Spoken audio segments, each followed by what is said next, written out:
जूनच्या शेवटच्या आठवड्यात मात्र शेतकऱ्याच्या पेरण्या होणार आहे एवढं मी सांगू इच्छितो.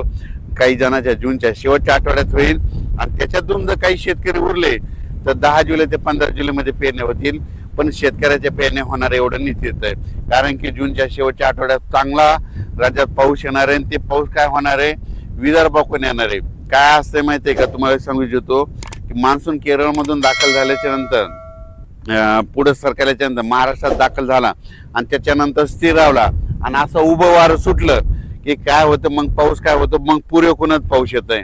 मग परत काय होतं, ते इकडून पाऊस येत नाही, मग पूर्वेकडून पावसाला सुरुवात होती.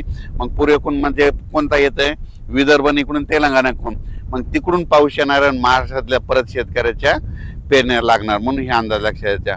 पण दुष्काळ वगैरे काही पडणार नाही. जूनच्या शेवटच्या आठवड्यात मात्र सगळ्याच्या पेरण्या लागतील, म्हणून हे अंदाज लक्षात येत्या. पेरणी करताना सर्व शेतकऱ्याला सांगू इच्छितो, सगळ्यांची पेरणी एकदम होणार नाही. काही ठिकाणी 21 जूनला पाऊस पडेल, कुठं 22ला पडेल, कुठं 23ला पडेल, काही भागात 24ला जाईल, कुठं 25ला जाईल, कुठं 26 जूनला पडेल, काही ठिकाणी 27, 28, 29, 30, काही ठिकाणी 1 जुलैला पडेल, कुठं 2 जुलैला. तर काही ठिकाणी 1 जुलै 2 जुलैपर्यंत पाऊस पडेल, म्हणून हे लक्षात येतं. पण पेरण्या मात्र सगळ्याच्या सर्व शेतकऱ्याच्या होणार, म्हणून हा अंदाज लक्षात येता. सर्वप्रथम विदर्भातल्या शेतकऱ्याला सांगू इच्छितो, तुमच्या विदर्भामध्ये काय होणार, पूर्व विदर्भ म्हणजे वर्धा, नागपूर, भंडारा, गोंदिया, चंद्रपूर, यवतमाळ, अमरावती ह्या पट्ट्यामध्ये काय होईल, जरा लवकर पाऊस येईल, तर तिकडे लवकर पेरण्या सुरू होतील. त्याच्यानंतर पश्चिम विदर्भ, त्याच्यानंतर पश्चिम विदर्भाकडे पाऊस येईल, त्याच्यानंतर मराठवाड्याकडे येईल, त्याच्यानंतर पश्चिम महाराष्ट्राकडे जाईल आणि त्याच्यानंतर उत्तर महाराष्ट्राकडे काय होईल, 23-24 जूनच्या नंतर मग तिकडे देखील चांगला पाऊस पडेल. 23 ते 30 मात्र उत्तर महाराष्ट्राकडे देखील चांगला पाऊस पडेल. मुंबईला देखील चांगला पाऊस पडणार आहे ह्या शेवटच्या आठवड्यात, म्हणून मुंबईकरांसाठी आनंदाची बातमी. मुंबईला तर मुसळधार पाऊस पडेल, पुण्याकडे देखील पडेल, कोकणात देखील पडणार आहे. मुंबईला काही ठिकाणी म्हणजे पहिलाच पाऊस असा पडेल की म्हणजे चांगला मुसळधार अतिवृष्टीसारखा मुंबईला देखील पाऊस पडेल, म्हणून हे देखील मुंबईकरांना अंदाज लक्षात यायचा. जूनच्या शेवटच्या आठवड्यात मुंबईला देखील पाऊस राहील, पुण्याला देखील पाहिजे, कोकण घाटमाथ्यावर देखील चांगला पाऊस पडेल. पण पाऊस येणार आहे शेवटच्या आठवड्यात येणार आहे.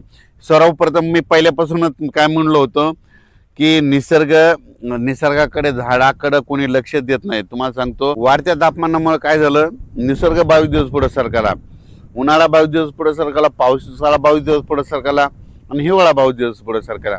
दरवर्षी 7 जूनला पाऊस येतो ना, मग त्या 7 जूनमध्ये 22 मिसळा ना, मग किती व्हायले, दरवर्षी 25, 26, 27, 28 जूनला महाराष्ट्रात पेरण्या लागतील, म्हणून हे वर्षानुवर्षाचा अंदाज लक्षात घ्या. आता पुढच्या वर्षी 2027ला देखील अशीच परिस्थिती राहणार.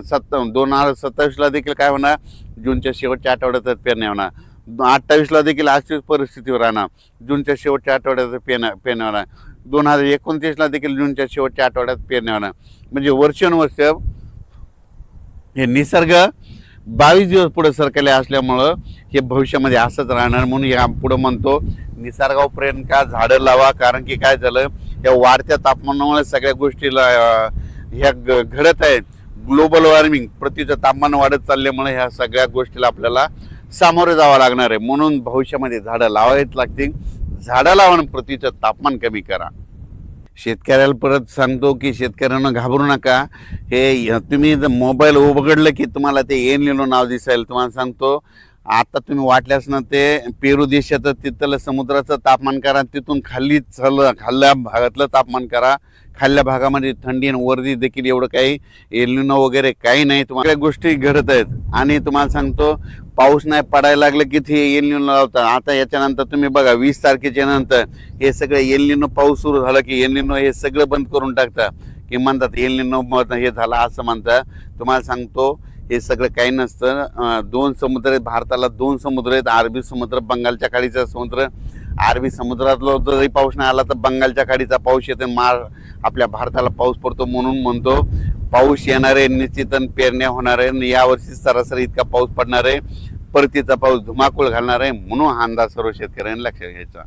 शेतकऱ्यांना घाबरू नका, यावर्षी दुष्काळ वगैरे काय पडणार नाही. जूनच्या शेवटच्या आठवड्यात पेरण्या लागतील, त्याच्यातून उरले तर 10 जुलै ते 15 जुलै मध्ये सगळ्यांच्या पेरण्या होणार आहे. म्हणून शेतकऱ्यांना घाबरून जाण्याचं कारण नाही. आपण आपलं फक्त तयारीला लावा. जमिनीमध्ये पाऊस पडल्याच्या नंतर चांगली ईदभर ओल गेल्याच्या नंतर पेरणीचा निर्णय घ्या. नसता मग 4 बोट 6 बोटवर पेरणी करू नका. पण पाऊस येणार आहे एवढं निश्चित आहे. दुष्काळ वगैरे काही पडणार नाही. घाबरून जाण्याचं काही कारण नाही. धन्यवाद.